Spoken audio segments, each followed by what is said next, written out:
ये हमारा होता है रिएक्टेंट, और ये हमारा क्या होता है, इसको बोलते हैं इंटरमीडिएट, और ये हमारा क्या हो जाता है, प्रोडक्ट हो जाता है। ठीक, तो कोई भी अभिक्रिया हमारी होती है, तो अभिक्रिया में हमारा क्या होता है कि जो रिएक्टेंट होता है प्रोडक्ट को बनाता है। तो ऐसा नहीं होता है कि रिएक्टेंट डायरेक्ट हमारे प्रोडक्ट को बना देता है, वहां पे बीच में हमारा क्या होता है, इंटरमीडिएट का निर्माण होता है। किसका निर्माण होता है, इंटरमीडिएट का निर्माण होता है। और जब इंटरमीडिएट का निर्माण होता है, तो इंटरमीडिएट होता कब निर्माण है, तो यहाँ से इस ग्राफ से समझिए। जब हमारा रिएक्टेंट क्या होता है, उत्पाद बनाने को बेताब होता है, उत्पाद बनाने के लिए तैयार होता है, यानी वो तैयार हो गया कि चलो अब उत्पाद बनाना है। तो रिएक्टेंट अपने एक उच्चतम वैल्यू पे जहाँ पे वो पहुंचता है, उच्चतम वैल्यू क्या है, वो ये है। तो उच्चतम वैल्यू पे जब वो पहुंचता है, तो उच्चतम वैल्यू की जो ऊर्जा होगी, उच्चतम वैल्यू की क्या होती है, ऊर्जा होती है। तो उच्चतम वैल्यू की ऊर्जा ही क्या बताएगी, उसके इंटरमीडिएट को बताएगी। यानी कि रिएक्टेंट से उसके उच्चतम वैल्यू की जो ऊर्जा होगी वो किसकी होगी, यहाँ से यहाँ तक पहुंचने में जो हमारी जितनी ऊर्जा लगेगी उसी को हम क्या बोलते हैं, संक्रियण ऊर्जा बोलते हैं। उसको क्या बोलेंगे, संक्रियण ऊर्जा बोलेंगे। और जो उच्चतम वैल्यू होगी यहीं पे हमारा क्या होता है, इंटरमीडिएट होता है। और यहाँ से यहाँ तक की जो ऊर्जा होती है इसको बोलते हैं ई ए, यानी कि संक्रियण ऊर्जा।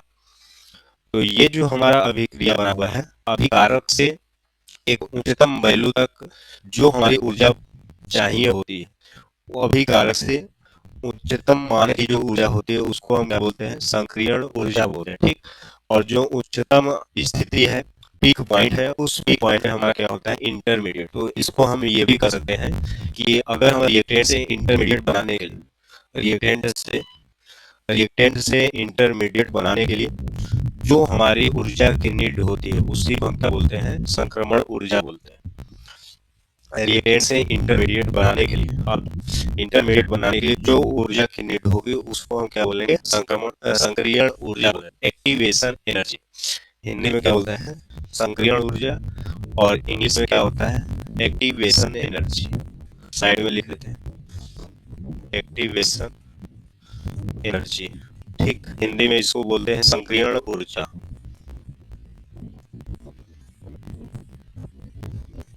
ठीक, डिनोट करते हैं किससे, ई ए से।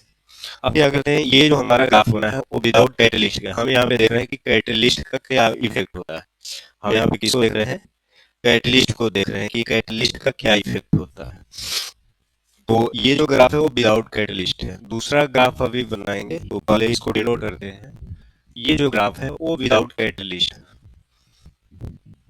Without catalyst. विदाउट कैटलिस्ट का मतलब कि अभी हमें उत्प्रेरक नहीं मिलाया है। उत्प्रेरक में हमने बताया था कि हम उत्प्रेरक मिलाने से हमारी अभिक्रिया की गति क्या हो जाती है, वो तेज हो जाती है, बढ़ जाती है। अब क्या होगा कि जब हम कैटलिस्ट मिला देते हैं, जब हम क्या करते हैं, कैटलिस्ट मिला, तो रिएक्टेंट का भी लेवल यही रहेगा, प्रोडक्ट का लेवल भी हमारा यही रहेगा। अब यहाँ से क्या होता है कि जैसे ही हम इसमें क्या मिलाते हैं, कैटलिस्ट मिला देते हैं, यानी कि उत्प्रेरक मिला देते हैं। तो उत्प्रेरक मिलाने से हमारा क्या होता है, उत्प्रेरक मिलाने से हमारा क्या होगा कि संक्रियण ऊर्जा का जो मान होगा अब वो घट जाएगा। संक्रियण ऊर्जा का जो मान होगा अब वो क्या हो जाएगा, घट जाएगा। ठीक, और घटकर कितना हो गया, इतना हो गया। अभी तक विदाउट कैटलिस्ट के यहाँ तक की संक्रियण ऊर्जा चाहिए होती थी। अब क्या हुआ, जैसे ही हमने कैटलिस्ट मिलाया रिएक्शन में, अब संक्रियण ऊर्जा का मान क्या हो गया, घट गया। और जब घट गया तो टाइम भी हमारा क्या घट जाएगा। तो टाइम घटने का मतलब क्या हुआ, अभिक्रिया जो पहले 10 सेकंड में हो रही थी, टाइम घट गया तो अब 5-6 सेकंड में, 7 सेकंड में, 8 सेकंड में ही कंप्लीट हो जाएगी। यानी कि 10 सेकंड से हमारा पहले ही समाप्त हो जाएगी।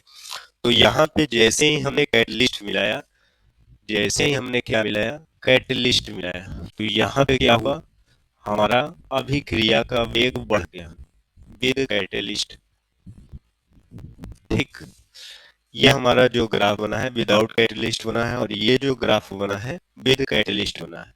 तो अभिक्रिया में उत्प्रेरक को मिलाने से अभिक्रिया की गति या अभिक्रिया की जो दर होती है वो क्या हो जाती है, बढ़ जाती है। बढ़ किस लिए जाती है, क्योंकि संक्रियण ऊर्जा, एक्टिवेशन एनर्जी का मान जो होता है वो क्या होता है, घट जाता है। जो पहले ऊर्जा इतनी देनी पड़ती थी, अब वो ऊर्जा इतनी ही देनी पड़ेगी। ठीक, तो यहाँ से ये ई ए है किसके लिए, विदाउट कैटलिस्ट के प्रेजेंटिंग में, और यहाँ पे ई ए जो है वो विद कैटलिस्ट के प्रेजेंटिंग में। ठीक, तो ये हमारा कैटलिस्ट इफेक्ट होता है किसका, रेट कांस्टेंट का। नीचे इसका स्टेटमेंट हम लिख देते हैं कि क्या होता है।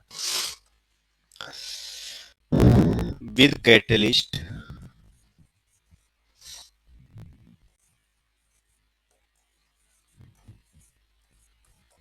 या इसको ऐसे लिख सकते हैं, in presence of catalyst,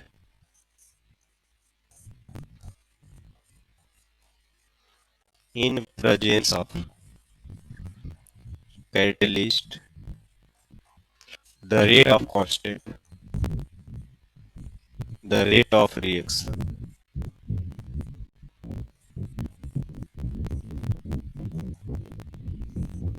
the rate of reaction increases। और बढ़ता किस लिए है, due to decreasing in, due to decreasing in activation energy.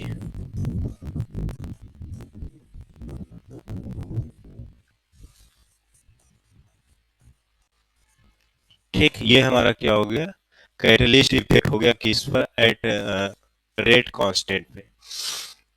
उत्प्रेरक की उपस्थिति में अभिक्रिया की जो दर होती है, अभिक्रिया की गति जो होती है वो क्या हो जाती है, बढ़ जाती है। ठीक, कैटलिस्ट जो होते हैं अभिक्रिया के वेग को बढ़ाते भी हैं और क्या करते हैं, कम भी करते हैं।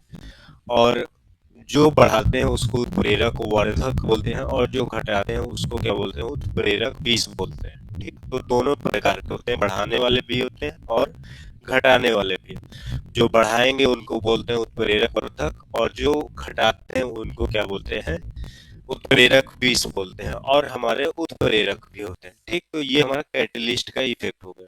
टेम्परेचर का इफेक्ट हमने कल देखा था। टेम्परेचर का इफेक्ट क्या होता है कि पर 10 डिग्री सेल्सियस, यहाँ पे अभी हमने बताया भी, पर 10 डिग्री सेल्सियस टेम्परेचर जब हम बढ़ाते जाएंगे तो रेट ऑफ रिएक्शन क्या होता जाएगा, दुगना होता जाएगा। जैसे जैसे 10 डिग्री सेल्सियस टेम्परेचर बढ़ेगा वैसे वैसे हमारा क्या होगा कि टेम्परेचर का मान बढ़ने पे अभिक्रिया का जो वेग होगा वो दुगना बढ़ता जाएगा। ठीक, ये हुआ। और ये हमारा सेकंड हो गया catalyst effect on rate constant. ठीक, तो कैटलिस्ट ऑफ रेट कांस्टेंट हमने देख लिया, कैटलिस्ट का इफेक्ट हमने देख लिया। चलिए फिर अगला जो टॉपिक है स्टार्ट करते हैं। जो हमने एक इक्विलिब्रियम, तो इक्विलिब्रियम कांस्टेंट में हमने एक रिएक्शन लिया था, रिएक्शन में